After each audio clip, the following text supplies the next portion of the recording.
Dear brothers and sisters, today I would be sharing on the topic, is the bride of Christ and the body of Christ the same?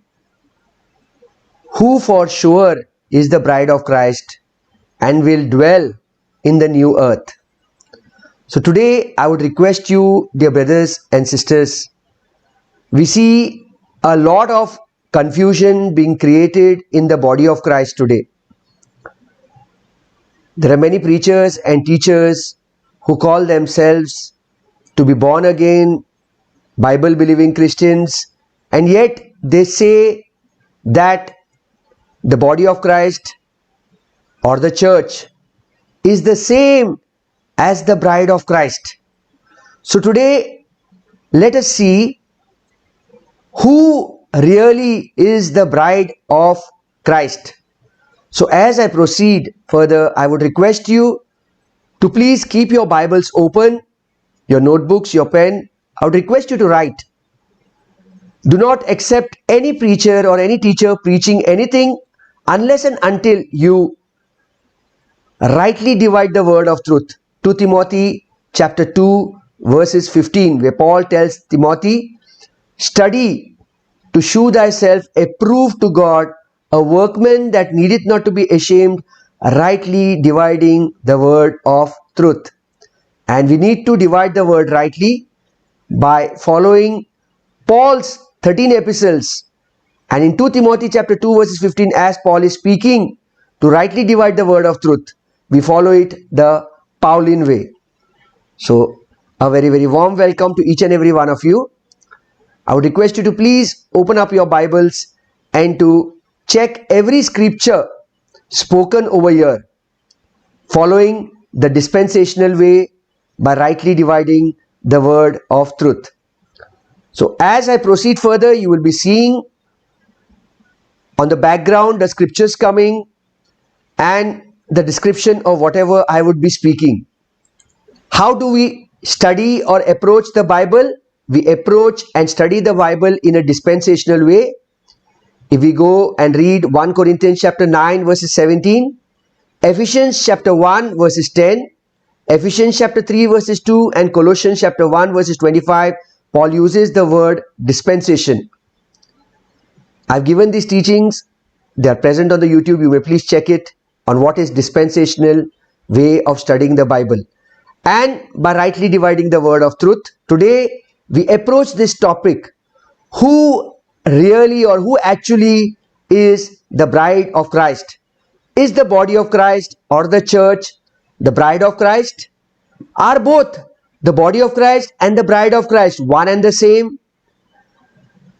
When there will be a new heaven and a new earth, according to Revelation chapter 21 verses 1, who will be dwelling in the new heavens and who will be dwelling in the new earth? I have given this teaching on the YouTube. I will be putting a link in the description box below. You may please check it. So let us proceed further. Is the bride of Christ and the body of Christ the same? Who for sure is the bride of Christ and who will dwell in the new earth? We see majority of Christendom today says that we, the church or the body of Christ, is the bride of Christ. Who exactly is the bride, the Lamb's wife? Is it the body of Christ that will be the Lamb's wife? The body of Christ is not the bride of Christ. The body of Christ is the church, and the bride of Christ is the saved nation of Israel, is the redeemed Israel. During the tribulation period, when God will be dealing with the nation of Israel, it is this redeemed Israel that will be the bride of Christ and that will be dwelling in the new earth, in a physical, literal kingdom where Jesus Christ is going to be the King of Kings. So as we proceed further, I would request you to open up your Bibles and to check every scripture spoken over here. Do not accept any preacher, any teacher, including me, blindly. Let the Bible be your first book. Understand it in a dispensational way by rightly dividing the word of truth. 2 Timothy chapter 2 verses 15. If we read the King James Bible, do we find the phrase the bride of Christ? Not once or never once does the Bible refer to the church, which is the body of Christ, as the bride of Christ. So from where is the bride of Christ, this phrase? From where does it come to the churches? If we see Paul never once in his 13 epistles, Romans to Philemon, Romans, 1 Corinthians, 2 Corinthians, Galatians, Philippians, Ephesians, Colossians, 1 Thessalonians, 2 Thessalonians, 1 Timothy, 2 Timothy, Titus, Philemon, never does once Paul speak of the bride of Christ, which is the body of Christ, the bride of Christ, which is the church. Paul never says both the bride of Christ and the body of Christ is the same. The phrase bride of Christ is not used in the 13 epistles of Paul from Romans to Philemon to refer saying that the bride of Christ and the body of Christ or the church is one and the same. So from where does this come? Paul says in Colossians chapter 2 verses 8, beware lest any man spoil you through philosophy and vain deceit, after the tradition of men, after the rudiments of the world. So we very clearly see that the traditions of man is being added to God's word. When we read in the KJV Bible, Revelations chapter 19 verses 7 and Revelations chapter 19 verses 9, it speaks of the phrase the marriage supper of the Lamb. And when we read Revelation chapter 21 verses 2, we read of the holy city, the New Jerusalem coming down from God out of heaven, prepared as a bride adorned for a husband. And if we read Revelation chapter 21 verses 9, we read the Lamb's wife.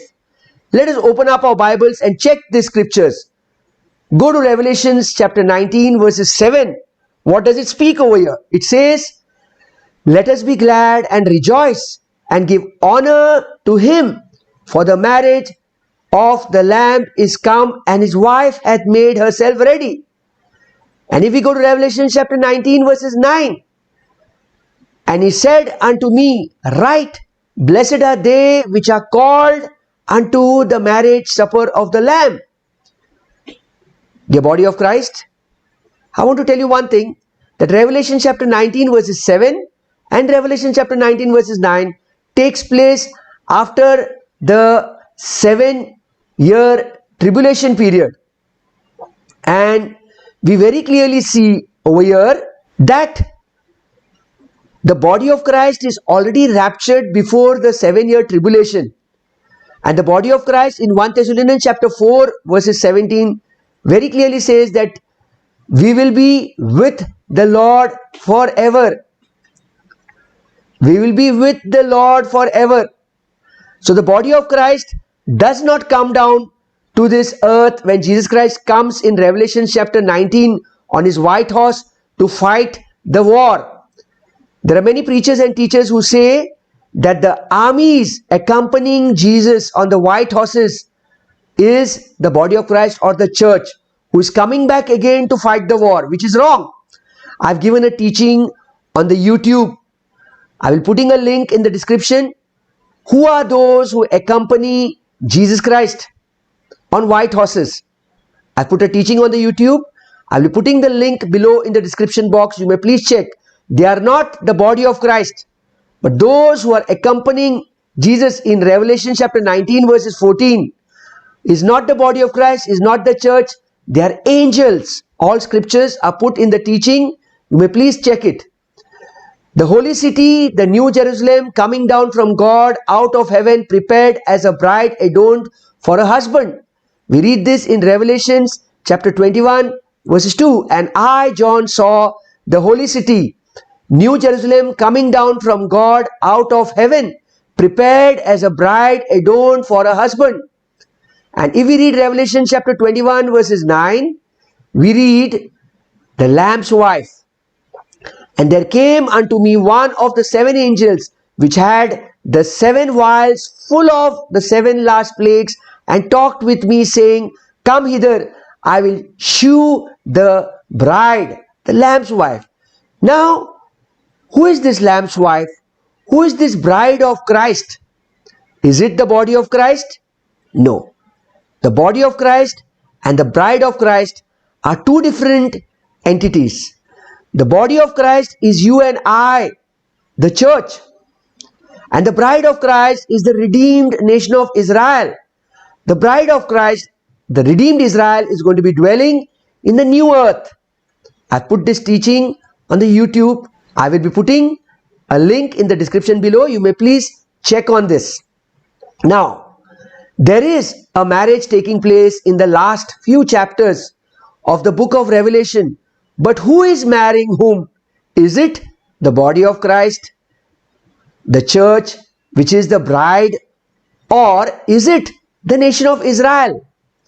Let us refer to some Old Testament scriptures of what the Old Testament prophets say who God is referring the nation of Israel to be.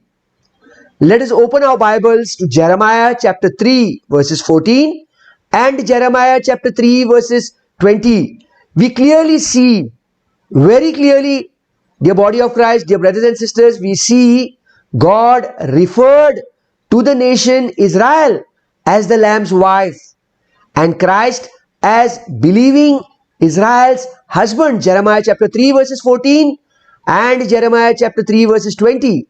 Let us open our Bibles and read Jeremiah chapter 3 verses 14. Turn, O backsliding children, saith the Lord, for I am married unto you. Who is this? It is Jehovah God who is saying, I am married unto you. And I will take you one of a city and two of a family, and I will bring you to Zion. Go to Jeremiah chapter 3 verses 20. Surely as a wife treacherously departeth from her husband.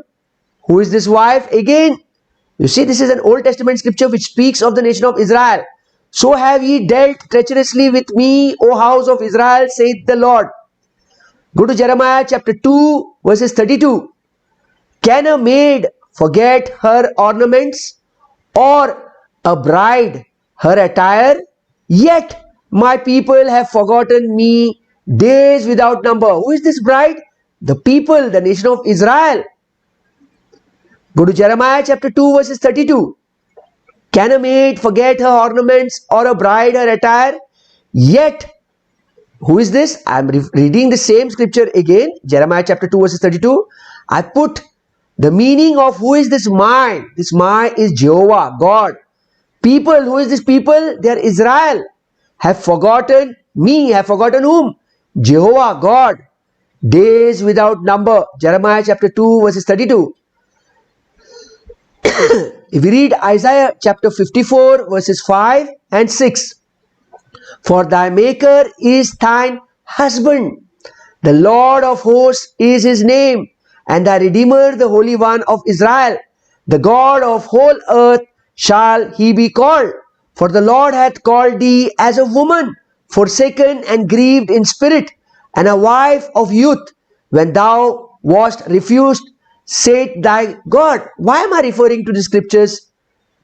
I am referring to the scriptures basically to put before you whom God is referring to be his wife. And why is that God had put away his wife, and why is he getting married to his wife in the book of Revelations chapter 19? What is the bride of Christ? Who is the bride of Christ? Go to Isaiah chapter 54 verses 5 and 6. I put the words as who means whom. For thy, this is Israel, maker is thine husband.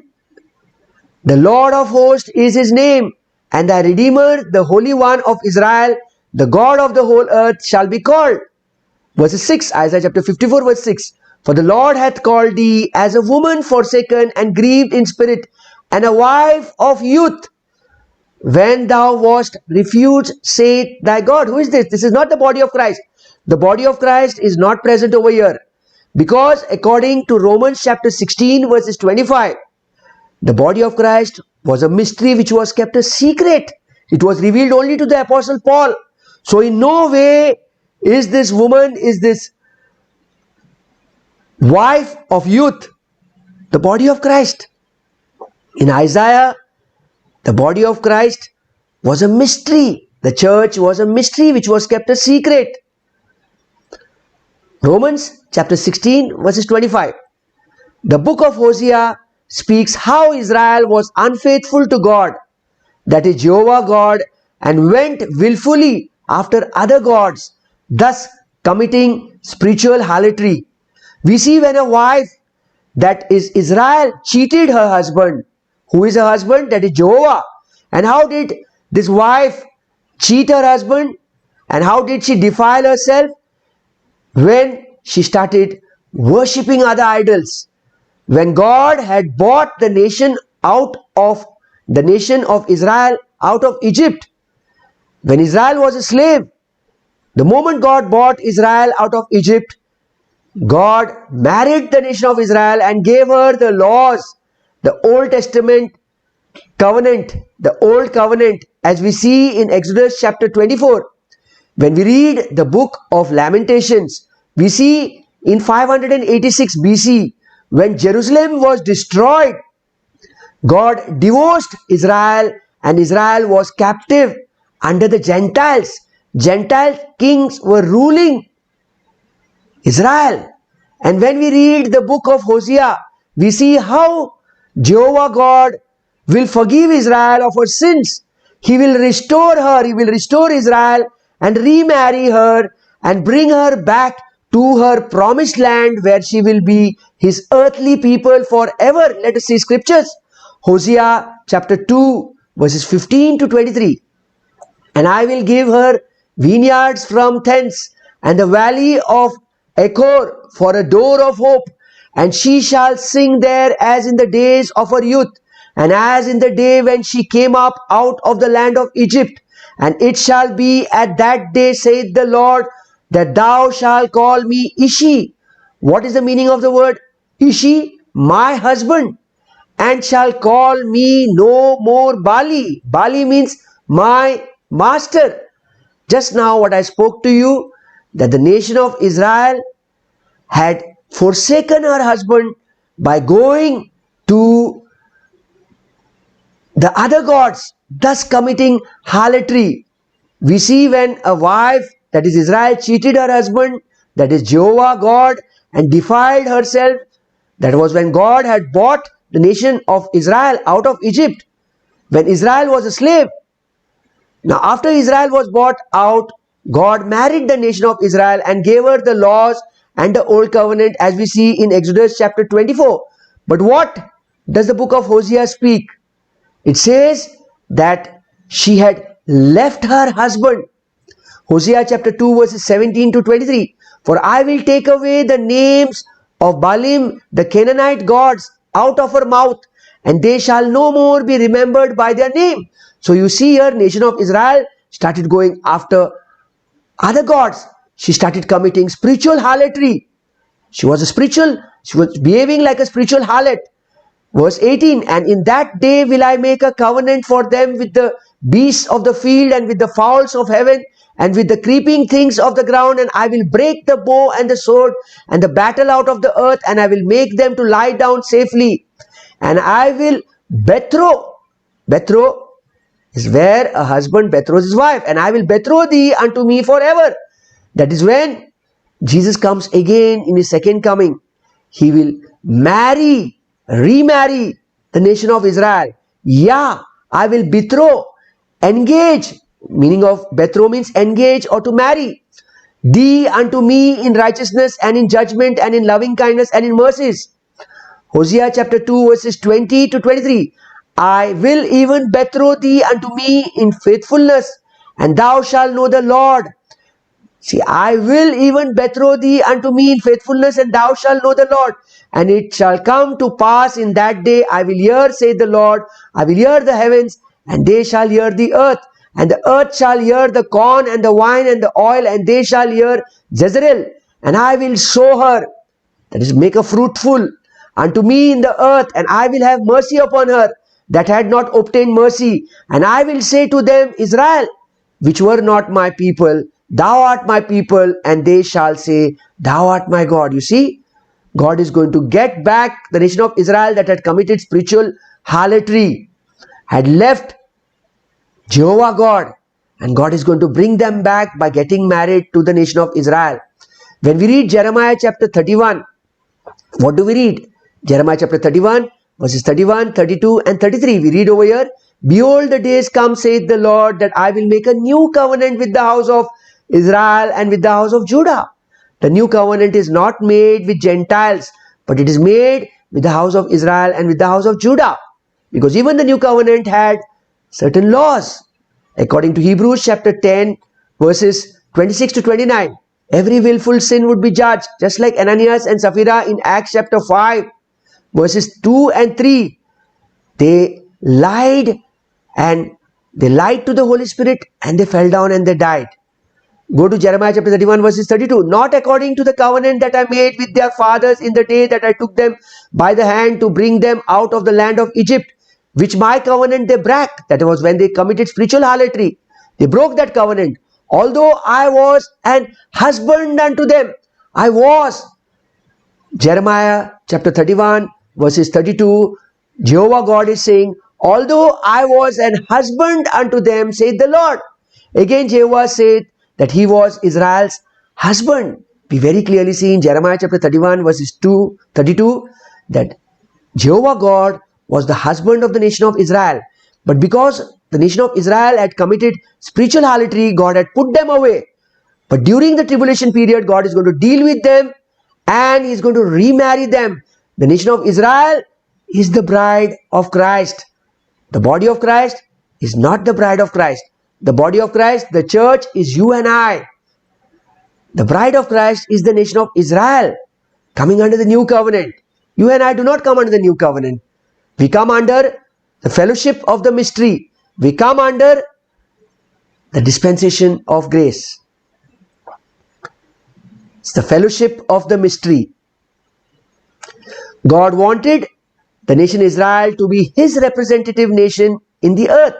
If you go to Exodus chapter 19, verses 5 and 6, Psalms chapter 37, verses 11, Isaiah chapter 2, verses 1 to 4, Matthew chapter 5, verses 5, and Revelation chapter 5, verses 10, Israel is His redeemed earthly nation by whom God will ultimately rule over the earth. The planet earth which Satan all these years has polluted. But when Israel will one day be redeemed, God will save the nation of Israel and marry her to the land, the promised land, the land of Canaan, thus marrying Himself forever to the land as well.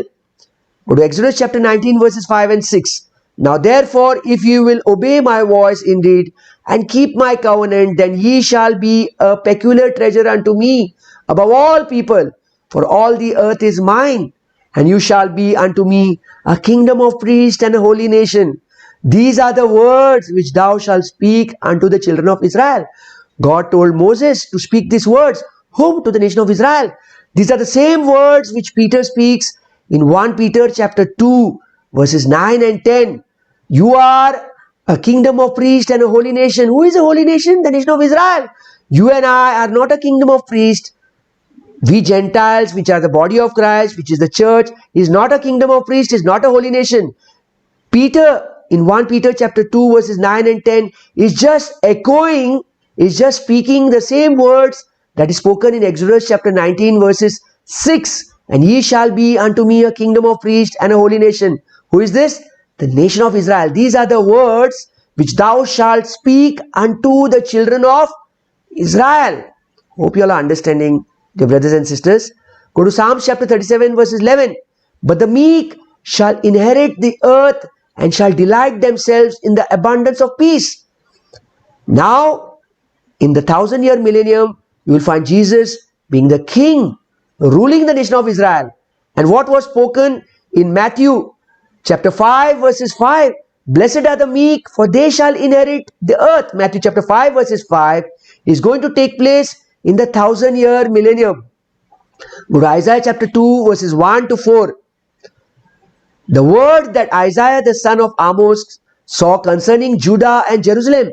And it shall come to pass in the last days that the mountain of the Lord's house shall be established in the top of the mountains, and shall be exalted above the hills, and all nations shall flow unto it. And many people shall go and say, Come ye, and let us go up to the mountain of the Lord, to the house of God of Jacob, that is Israel. And he will teach us of his ways, and we will walk in his paths. For out of Zion shall go forth the law and the word of the Lord from Jerusalem. That is from, this is speaking that from Jerusalem the word of God is going to go. And he shall judge among the nations, and shall rebuke many people. They shall beat their swords into plowshares, and their spears into pruning hooks. Nation shall not lift up sword against nation, neither shall they learn war anymore. This is in the 1,000-year millennium. It's the same thing what I read. God wanted the nation of Israel to be his representative nation in the earth. We read this in Exodus chapter 19 verses 5 and 6, Psalm chapter 37 verses 11, Matthew chapter 5 verses 5, and Isaiah chapter 21 verses 1 to 4. Israel is the redeemed earthly nation of God, by whom God will rule over the earth, the planet earth which Satan has polluted. But Israel will one day be redeemed, and God will save the nation of Israel and marry her to the land, the promised land, the land of Canaan, thus marrying himself forever to the land as well. So we very clearly see over here, Matthew chapter 5 verses 5 speaks of the nation of Israel who will be meek and who will inherit the earth. When you divide the word rightly and you follow dispensation Bible teaching, you clearly come to know that the nation of Israel had rejected God the Father, God the Son, and God the Holy Spirit. In Matthew chapter 21 verses 23 onwards, they rejected God the Father through John the Baptist preaching. In Mark chapter 15 verses 12, 13, 14, they rejected God the Son when Pontius Pilate gave them a choice whether to release the king of the Jews or Barnabas. They said, crucify the king of the Jews, crucify him. They rejected God the Son. And third time, they rejected God the Holy Spirit. And Stephen was preaching in Acts chapter 7 verses 51, 52 to 56. So we very clearly see that the nation of Israel, which is the bride of Christ, is going to be dwelling in the new earth. If we go to Revelation chapter 5 verses 10, and hast made us unto our God kings and priests, and we shall reign on the earth. Who are these kings and priests? The same thing which is spoken in 1 Peter chapter 2 verses 9 and 10. For ye are a royal priesthood, a holy nation. This is what we read in Exodus chapter 19 verses 5 and 6. Now therefore, if you will obey my voice indeed, and keep my covenant, then ye shall be a peculiar treasure unto me, all the people, for all the earth is mine, and you shall be unto me a kingdom of priests and a holy nation. Who is this kingdom of priests and holy nation? Not the body of Christ. These are the words that thou shalt speak to the children of Israel. So as we proceed further, we see in the book of Revelation chapter 21 that one day God will marry Israel to the land. We see Satan has polluted this earth, but God in the new earth, that is in Revelation chapter 21 verses 1, where he will have the new heaven and the new earth, where Israel will be married to God, Jehovah God, and rule this earth which was polluted by Satan, not to be polluted anymore. Let us read Isaiah chapter 62 verses 1 to 5. For Zion's sake will I not hold my peace, and for Jerusalem's sake I will not rest, until the righteousness thereof go forth as brightness, and the salvation thereof as a lamp that burneth. And the Gentiles shall see thy righteousness, and all kings thy glory, and thou shalt be called by a new name, which the mouth of the Lord shall name. Verses 3, thou Israel shall also be a crown of glory in the hand of the Lord, and a royal diadem in the hand of thy God. Thou shalt no more be termed forsaken. So God is going to bring them back again. Neither shall thy land anymore be termed desolate, but thou shalt be called Hephzibah. My delight is in her. The meaning of Hephzibah is my delight is in her. And Beulah, the Hebrew meaning to be married. Beulah means to be married. For the Lord delight in thee, and thy land shall be married. For as young man marrieth a virgin, so shall thy sons marry thee, the land. And God is going to get Israel married to the land. And as the bridegroom rejoiceth over the bride, so shall thy God rejoice over thee. So who is the bridegroom over here? Jehovah God. Jesus Christ is the is the bridegroom and the nation of Israel is the bride. Isaiah chapter 62 verses 1 to 5. As we read the scriptures, we see Jesus Christ will return to earth one day to restore the nation of Israel, to redeem and set her free and make her, that is Israel, his earthly people, which we just now read, that he's going to make a new covenant in Jeremiah chapter 31 verses 31 to 34, in Romans chapter 11 verses 26 to 29, in Hebrews chapter 8 verses 8 to 13, again we see where God is saying, I'm going to make a new covenant, not as the covenant I made with your ancestors, but I'm going to make it with the house of Israel and the house of Judah, and I'm going to write it on their hearts and on their minds. Hebrews chapter 8 verses 8 to 13. The new covenant is not made with the Gentiles, with the body of Christ, but the new covenant is made with the house of Israel and the house of Judah. And Hebrews chapter 10 verses 15 to 17. Let us go to Romans chapter 11 verses 26 to 29. And so all Israel shall be saved, and it is written, there shall come out of Zion the deliverer, and shall turn away ungodliness from Jacob, that is from Israel. Jacob means Israel. For this is my covenant unto them, when I shall take away their sins. As concerning the gospel, they are enemies for your sake, but as touching the election, they are beloved for the Father's sake. So we very clearly see over here that the nation of Israel was the firstborn of God. Out of election, they were called, though they were enemies of the gospel. For the gifts and the calling of God are without repentance, are irrevocable. God has called the nation of Israel. He is going to fulfill it, what he has called once. Hebrews chapter 8 verse 8 to 13. For finding fault with them, he said, behold, the days come, saith the Lord, when I will make a new covenant with the house of Israel and with the house of Judah.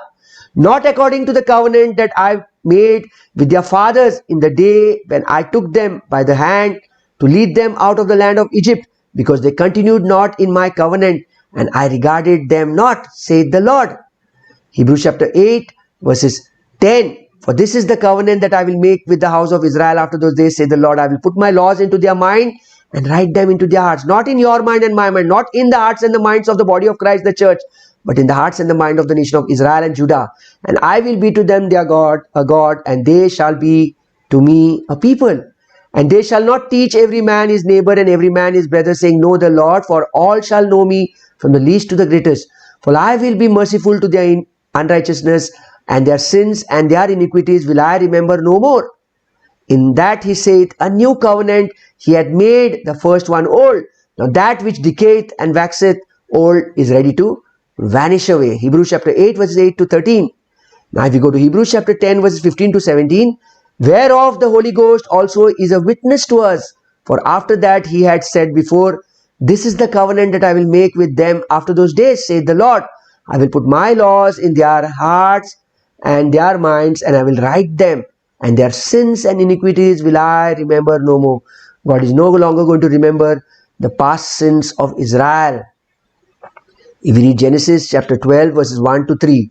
Now the Lord had said unto Abraham, get thee out of thy country and from thy kindred and from thy father's house unto a land that I will shew thee, and I will make of thee a great nation, and I will bless thee and make thy name great, and thou shalt be a blessing, and I will bless them that bless thee, and curse him that curseth thee, and in thee shall all the families of the earth be blessed. What do we see in Genesis chapter 12 verses 1 to 3? If we read just now as we read, we see in Genesis chapter 15 verses 18 to 21, in Genesis chapter 12 verses 1 to 3, God was supposed to be blessing all the Gentiles through the nation Israel, through Abraham. Genesis chapter 15 verses 18 to 21, through Israel, the Gentiles would be touched, the Gentiles would be blessed. Genesis chapter 15 verses 18 to 21, in the same day the Lord made a covenant with Abraham, saying, unto thee, thy seed, have I given this land from the river of Egypt unto the great river, the river Euphrates, the Kenites and the Kenizzites and the Cadmonites and the Hittites and the Perizzites and the Rephaims and the Amorites and the Canaanites and the Girgashites and the Jebusites. If you read 2 Samuel chapter 7 verses 12 to 16, God will give Israel her land and the Davidic covenant. Through the 7-year tribulation, we see the redeemed Israel will occupy the new earth during the 1000-year millennium, where Israel will be occupying. What God gives Israel is the literal visible physical kingdom where Jesus will be the King of kings according to the line of David. So dear brothers and sisters, thank you so much for listening to this. In this teaching that I have shared today, I have only quoted scriptures to show you that the nation of Israel is the bride of Christ. It is not the body of Christ that is the bride of Christ. Because according to Philippians chapter 3, verses 20 and 21, it very clearly says that we are going to be citizens of heaven. You and I are going to be dwelling in heaven, never to come back again to this earth. It is the nation of Israel that is going to be dwelling in this new earth. I am putting the teachings of who will be accompanying Christ in the second coming I will be putting the link in the description below of these teachings. You may please check it out. God bless you.